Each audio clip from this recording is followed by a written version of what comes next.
That's right, folks. I am the Beaver, and this is my shout. I've come straight from the St Kilda Best and Fairest, but to make this show really tick, let's welcome our best and fairest, the fabulous Emma Davenport. Good to see you, Em. Haven't seen you for a while. Are you still living by yourself? What's your poison today? Do you know what, Baz? Can I get a Pim's #1 cup with some fresh lime? Do you have any strawberries? No, fat yak coming up. When Emma's unsure what she wants to drink, we give her an all-natural, fully flavoured fat yak. So what's all this bull about you riding in a rodeo this week? Oh, you saw that?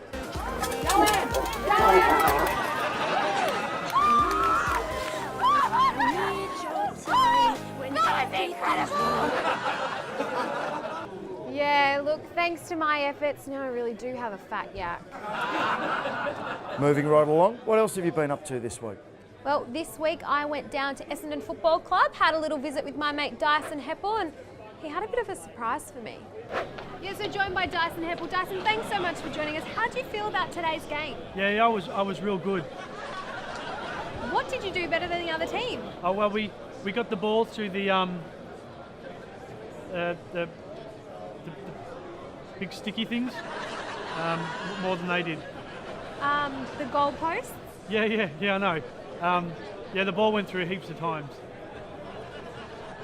You're not Dyson Heppel, are you? No, I'm not. Can I at least get Dyson's hair back? There we go now. I reckon that's the worst set of headwear I've seen since Jason Dunstall wore his helmet. And you tried that toupee, Beef, back in the late 90s.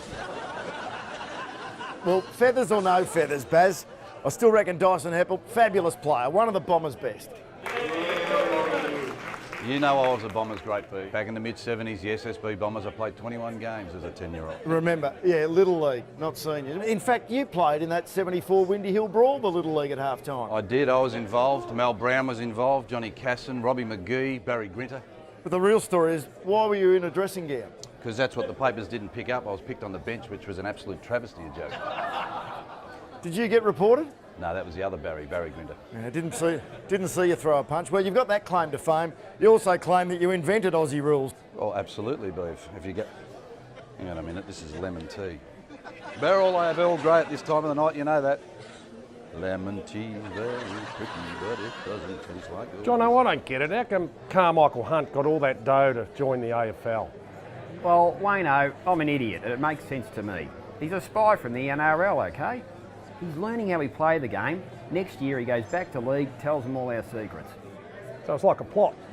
Well, yeah, it is like a plot, mate. That bloke is finding out how we coach, how we train, how we prepare for our games, okay? He's like a secret agent. Like a Maxwell Smart. Oh, yeah, well, probably wouldn't surprise me if he had a phone in his boot. Who plays Jaime? It doesn't matter, mate, okay? What I'm saying is those NRL blokes, they're shifty, okay? It's like all this stuff with Essendon and James Hird and the Bombers, you know? Is that a plot too? Well, of course it is. Why? To get Kevin Sheedy back at the Bombers. Why would they want to do that? Because the AFL love him, mate. He's a publicity machine. That bloke, he'll wear any silly outfit you like to promote the game. They love him. Am I an idiot, Wayne? No, Wayno, you're not an idiot, mate.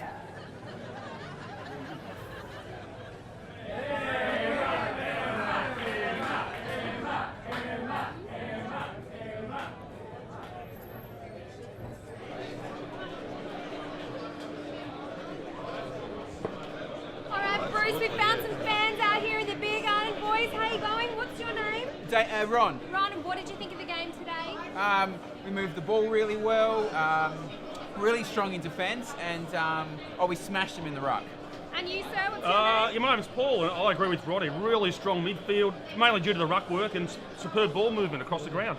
All right, good boys. I think you're the soberest ones in the pub, so keep drinking. Now you down the end here, what's your name? My name? It's Kevin. Kevin Bartlett. Kevin. Yeah, well, you can call me Hungry. Great. Hungry, what did you think of the game? Well, clearly I know more about football than these guys. And after all, as you know, I played over 400 games for the Richmond Football Club. Yeah, you ready, guys? We're from Tigerland. We're fighting fury. We're from Tigerland. Kevin, come on, your opinion. What is it? What do you think? Well, we got the ball through the sticky things more than they did. Hang on. You're not Kevin Bartlett, are you? No, but I'd like to be. Bald cat back, please. Oh. It was awesome. In fact, it was that blowy walking from the G, the wind blew me straight into the pub. So, oh no, it was marvellous. Weird being in this joint though, because last time I was here, there was a bit of a situation. I had to call O emergency. I said, there's two women fighting over me. They said, how's that an emergency? I said, the ugly one's winning. But I took me missus to the game tonight, of course, Collingwood versus Port Adelaide, or as I call it, the Centrelink Cup. And I'd lost her, couldn't find her nowhere. Very hard to find someone at the MCG. I'm looking all over for my wife, couldn't find her anywhere. And there's a bloke beside me and he's looking around too. I said, what are you doing? He said, I'm looking for my wife. I said, I'm looking for my wife. What's your wife look like? He said, well, if you must know, she's 5'10", ebony hair, cobalt eyes, snow-capped teeth. She's got a boob tube. She's got Versace jeans on and Prada heels. What's your wife look like? Mate, bugger mine, let's both look for yours. Because I've been with me missus a long time. We get on very well, like she's good. She puts up with me because I wanted to get a tattoo. And she said, you're not getting a tattoo. I said, I'm getting a tattoo. She said, well, if you must get a tattoo, get it somewhere that doesn't matter. So I got it in Wodonga. But she does put up with me, which is tremendous. So you wouldn't think to look at me. I've got me flaws. I got man boobs, I walk funny, and I'm hung like a tic-tac. But she's amazingly very supportive of that sort of stuff. She said, oh, it doesn't matter how big it is, it's how you use it, How many uses do they think it's got, It's not baking soda, we've got 2 tricks, forward and reverse, that's it, She sent me down the bookshop to find out about it, it's a good trip. Oh, God, I go to the bookshop. Went in the bookshop, I said to the girl behind the counter, excuse me, you got that new book about men with small, She said, I'm not sure if it's in yet. I said, yeah, that's the one. So,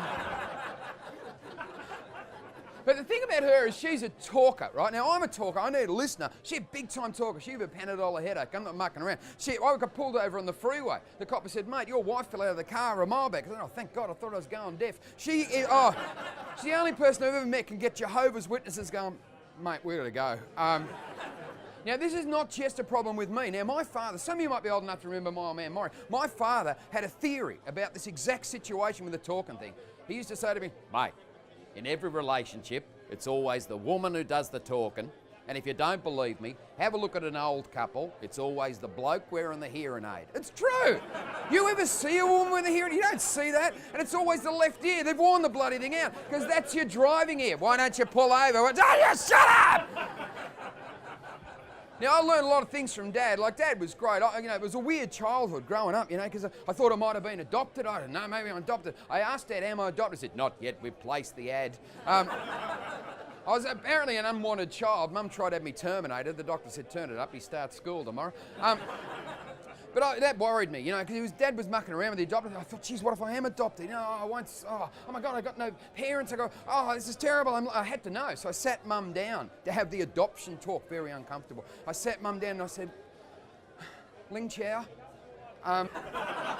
you guys are great. Go the Tigers.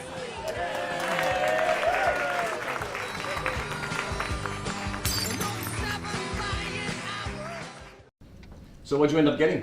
I bought a Jeep. You bought a Jeep? Yes, I bought a Jeep. You bought a Jeep? Yes, Michael, I bought a Jeep.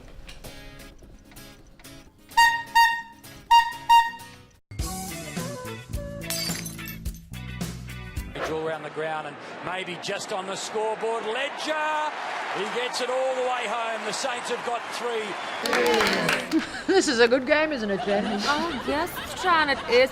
Your guy's doing very well for his first game. I remember my first game. I mean, I was a bit saggy around the gills back then. I'll tell you what.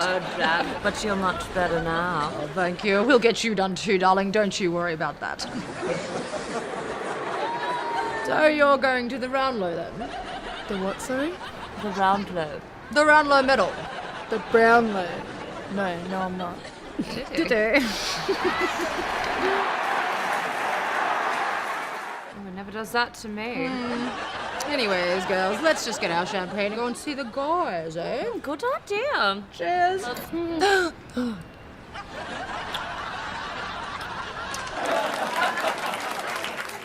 Australian television shows have traditionally stuffed up their depictions of Aussie rules in their comedies and dramas. To show us what works and what doesn't, let's welcome our very own TV freak, the one and only Scotty Goodings.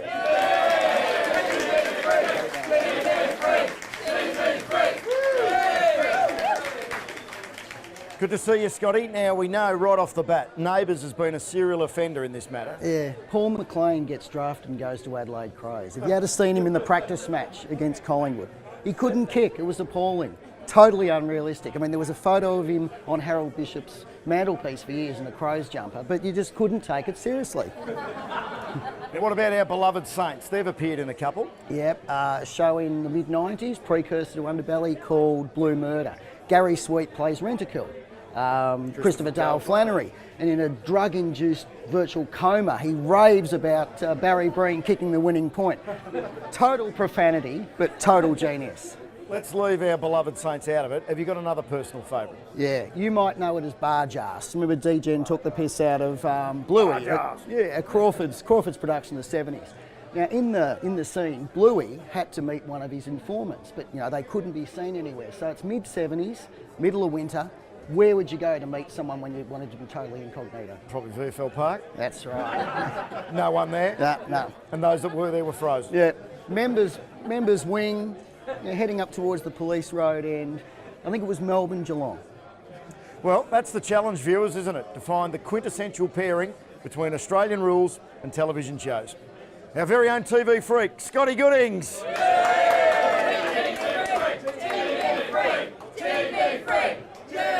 Talking about memories of the past, remember when Plug of the Pig was released onto the SCG in a Sydney St Kilda game?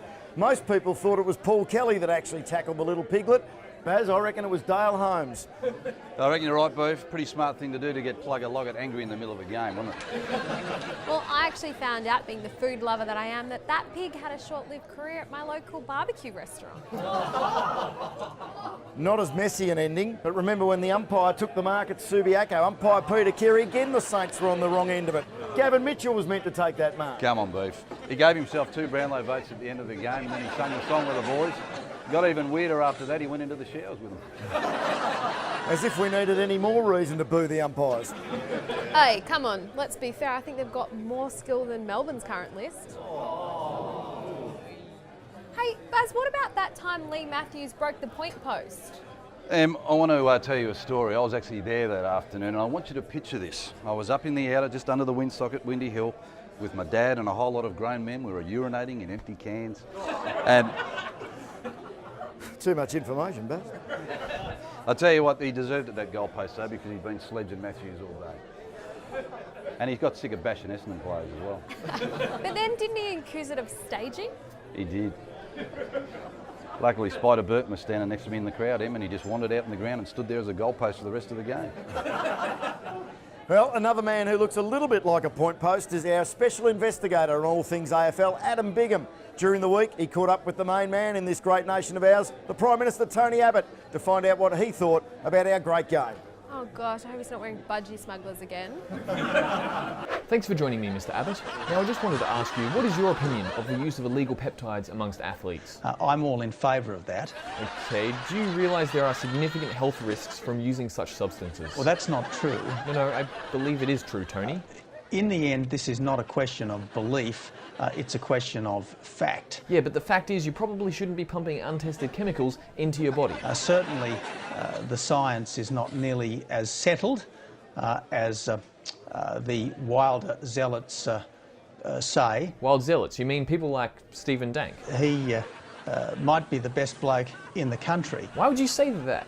Oh no, is Dank supplying you with peptides as well? We have to take strong action. Oh my god. Okay, first of all, I think it's unrealistic that you, as a Prime Minister, can think you can get away with using illegal peptides. I think it is realistic. Well, surely there's another way for you to strut around in your budgie smugglers without taking performance-enhancing drugs. I'll ask you to restrain your impatience and wait and see what we come up with. Right, so for now, taking illegal peptides is the only option. Yes, but there is always a bill to be paid. And how much have you spent on these drugs so far? $30 billion. Did you just say $30 billion? That's not quite what I said. Yeah, you did. You said dollar instead of dollars. I think these peptides may be affecting your brain. I think that's been pretty evident over the last 4 weeks. In which case, I wish you luck for the near future. Chappie, I didn't know you could sing. I'm not Chappie. Oh, I'm Chris Judd. You're Russell Morris. Yeah. Oh my gosh, I'm the biggest fan. I love Sharkmouth. What team do you go for? Tigers. Mighty Tigers. We're not lying. You've just made finals. Do you think you're going to take the flag? Definitely. You've got to aim high. If you don't aim high, you can never get anywhere, can you? So, now I'm really excited. I love Sharkmouth. Are you going to play us one of your songs from that? I'll play one off Sharkmouth, yes, definitely. So take it away. I will, definitely.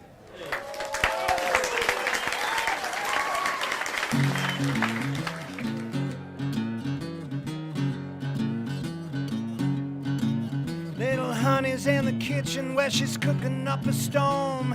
No good brother-in-law is out on the porch. Sister of mine where she's long overdue. And I'm in this back room with the Black Dog Blues.